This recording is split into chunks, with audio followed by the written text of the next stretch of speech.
nous sommes nés. C'est-à-dire quand vous êtes né là, c'est petit comme ça, la prostate, petit comme ça. Maintenant, arrivé à un certain moment, la prostate est une glande qui a besoin d'être nourrie. Si la prostate n'est pas nourrie, elle commence à ne plus bien fonctionner. Il faut donner les aliments qu'il faut à la prostate. Il y a des légumes qu'on trouve au marché. La courge, on trouve la courge, c'est bon pour la prostate. Les citrouilles, c'est bon pour la prostate. Vous prenez un verre de vin rouge, vous mettez jus d'oignon dedans, quand vous buvez, ça améliore la prostate. C'est des choses que vous pouvez faire. Mais quand vous commencez à avoir une prostate qui commence à ne plus tourner, ou on fait pipi trop, ou bien après on met une sonde, c'est que vous avez abusé de la glande séminale, par où va passer le liquide séminal, ne fonctionne plus correctement. Il faut donner quoi? Une bonne alimentation. Il y a des plantes qui sont connues dans le Codex pharmacologique international. Il y a le Pygeum africanum, le prunier noir d'Afrique, c'est comme ça on l'appelle. Il y a le saut palmetto, Serenoa repens. Ce sont des plantes qui sont connues. Il y a l'urtie piquante, Ortie doica. Ce sont des plantes connues. Voilà, je ne l'ai pas inventé. J'ai appris. Ça, dit mon peu périt par manque de connaissances.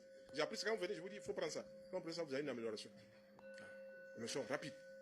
Donc, la prostate, c'est une glande, comme le cœur est une glande, comme les reins sont une glande. Si vous mettez n'importe quoi dans le corps, en fonction de vos potentiels vitaux, le cœur va avoir des problèmes, les reins vont avoir des problèmes, la prostate va avoir des problèmes. Donc, ça, nous, on dit qu'il faut manger sainement. Quand on mange sainement, nous, on parle du carré de longévité. L'alimentation saine, le sommeil, la marche, et puis l'équilibre émotionnel. Il faut être zen dans la tête.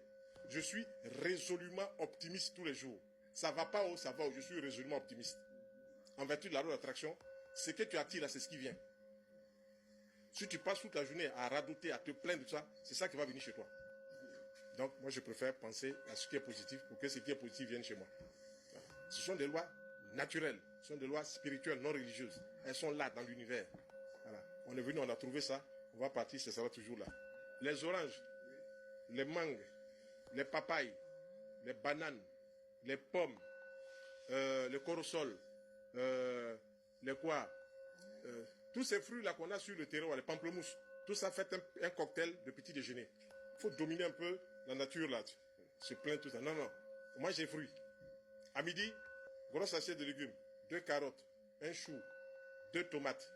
La tomate, c'est bon pour la prostate. À cause de quoi? Du lycopène qu'il y a dedans. C'est bon pour la prostate.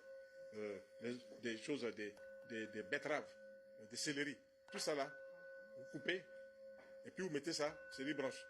Avec un peu d'huile, des huiles de bonne qualité, l'huile d'olive, l'huile de tournesol, l'huile de colza, l'huile de sésame, voilà des huiles de bonne qualité. Quand vous prenez une grosse cuillère de chai, vous mettez dessus une pincée de sel. Vous mangez ça, votre